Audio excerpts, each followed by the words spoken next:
আমরা এখানে কোষের একটা চমৎকার সুন্দর সংজ্ঞা দিতে পারি, সেটা হচ্ছে কোষ হচ্ছে জীবদের গঠন এবং কাজের একক। দেখো এই যে তুমি আমি আমরা, এই যে মনে করো এটা তুমি আমি, বুঝছো, এটা তুমি আমি, এই যে আমাদের যে দেহ, এটা মনে করো আমাদের দেহ, আমাদের এটা হাত পা যা কিছু আঁকানোর আঁকালাম।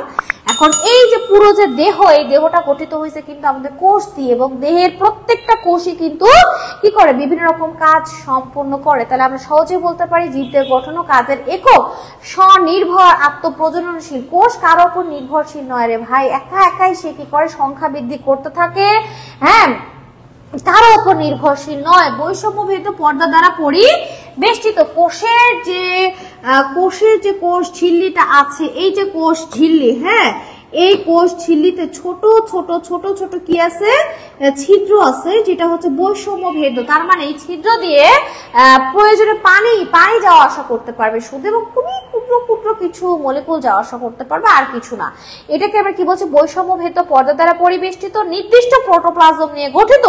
মানে কোষ ঝিল্লির সাইটোপ্লাজম নিউক্লিয়াস নিয়ে আমাদের এই কোষ গঠিত, এবং পূর্বের কোষ থেকে কোষ সৃষ্ট।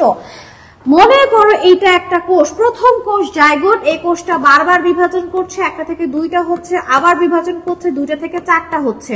তাহলে বলো তো এই কোষটা তার পূর্বের কোষ থেকে সৃষ্ট হলো, আবার এই কোষ তার পূর্বের কোষ থেকে সৃষ্ট হলো, কারণ এটার পূর্বের কোষ এইটা, এটার পূর্বের কোষ এইটা। তাহলে আশা করছি তোমরা সবাই খুবই সুন্দর করে বুঝতে পারছো যে কোষ কাকে বলে। কোষের সংজ্ঞাটা তাহলে এখন আর কোনো ভুল হবে না ইনশাআল্লাহ। তাহলে কি লিখবো, জীবদের গঠন ও কাজের একক যা স্বনির্ভর আত্মপ্রজননশীল বৈষম্যভেদ পর্দা দ্বারা পরিবেষ্টিত নির্দিষ্ট পরিমাণ প্রোটোপ্লাজম নিয়ে গঠিত এবং পূর্বে কোষ থেকে সৃষ্ট, তাকেই আমরা কি বলবো, কোষ বলবো।